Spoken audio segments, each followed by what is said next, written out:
Bonsoir à toutes et à tous et bienvenue dans le 4 minutes, votre JT de fin de journée de ces JFR 2021. Au sommaire, quelques-uns des grands thèmes abordés durant cette journée du samedi 3 octobre. Et on commence avec les régions. Comment l'organisation va-t-elle se faire ? Le ministère de la Santé souhaite garder la main. Il ne devrait donc pas y avoir de décentralisation, mais plutôt une gestion État-région. Alors on écoute sur le sujet Dominique Meigne, qui est président de l'ANAP, et Franck Bougden-Stamboli, radiologue de la PHP. On va donc débattre aujourd'hui sur ce thème santé-radiologie. Faut-il penser territoire ou région ? Ce qui est important de regarder aujourd'hui au niveau des territoires, c'est l'échelon aussi inférieur. C'est-à-dire que si on regarde les régions qui se découpent en 6, 7 ou 8 territoires, on voit que ce qui est intéressant, c'est aussi d'aller regarder ce qui se fait plus en proximité au niveau des secteurs. Pour les territoires, c'est certainement par là qu'il faut commencer. Quand on parle région, on est plus dans la régulation et dans l'animation politique. Il doit passer ce décloisonnement par quel projet structurant et par quelle collaboration sur le terrain ?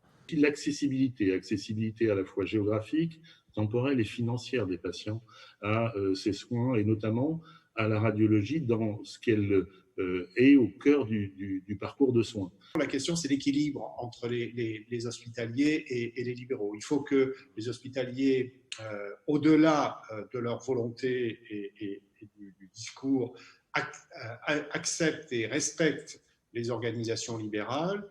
Et ça passe, Franck Bougden, par des dotations supplémentaires. Sous quelle forme ?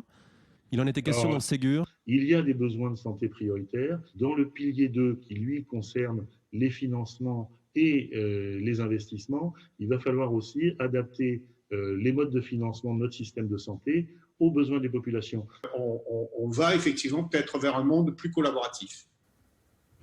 On passe à l'imagerie spectrale qui est de plus en plus utilisée, un sujet important lors de ces JFR 2020. Joël Greffier, Loïc Boussel et Nicolas Villani nous en parlent. Donc, l'imagerie spectrale est de plus en plus utilisée en clinique pour détecter ou caractériser des lésions abdominales, pour corriger les artefacts métalliques ou pour différencier les calculs urinaires.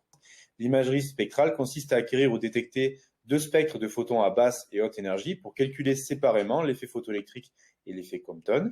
La redistribution du rapport donc, de ces deux effets dans chaque voxel va permettre de générer différents types d'images. Vous voyez que par exemple, avec sa bonne résolution spatiale, le scanner à comptage photonique permet de visualiser très bien la scissure que l'on voit ici et qui est évidemment beaucoup moins nette sur le scanner conventionnel plus ancien. Le scanner à comptage photonique, il est maintenant capable de réaliser des acquisitions chez l'homme avec un large spectre d'acquisition clinique. En conclusion, on a pu voir qu'il y a différentes approches technologiques, mais le futur, c'est évidemment le compteur de photons, et ça ouvre des perspectives très intéressantes pour le futur. Autre moment de ce samedi 3 octobre, la session sur ce que peut faire le médecin légiste. Fabrice Dedouy et Mathilde Ducloyer reviennent sur l'imagerie des corps momifiés, de l'autopsie aux identifications possibles, ante et post-mortem. On les écoute. Alors autopsie, ça veut dire voir par soi-même en fait, l'étymologie. Il existe 4 niveaux d'identification retenus par Interpol, à savoir le niveau d'identification possible, si les données générales telles que le sexe, la taille ou les antécédents sont concordants. L'identification probable, c'est le cas de l'identification visuelle. Et enfin l'identification formelle, apportée par la comparaison radiologique, le plus souvent du panoramique dentaire. On peut faire de l'identification comparative, donc avec des éléments osseux ou des éléments dentaires. Ça permet une identification positive et donc on a pu identifier de façon formelle à partir des éléments qu'on avait récupérés à l'autopsie et on a pu faire un comparatif radiologique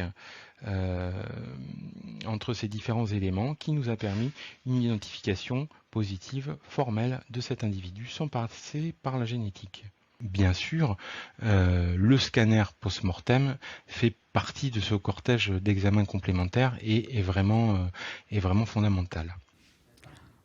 On vous donne rendez-vous demain matin à 8h30 pour les Breaking News. Tout ce qu'il faut savoir sur la journée du dimanche 4 octobre des JFR 2020 avec Alain Luciani. Passez une très belle soirée.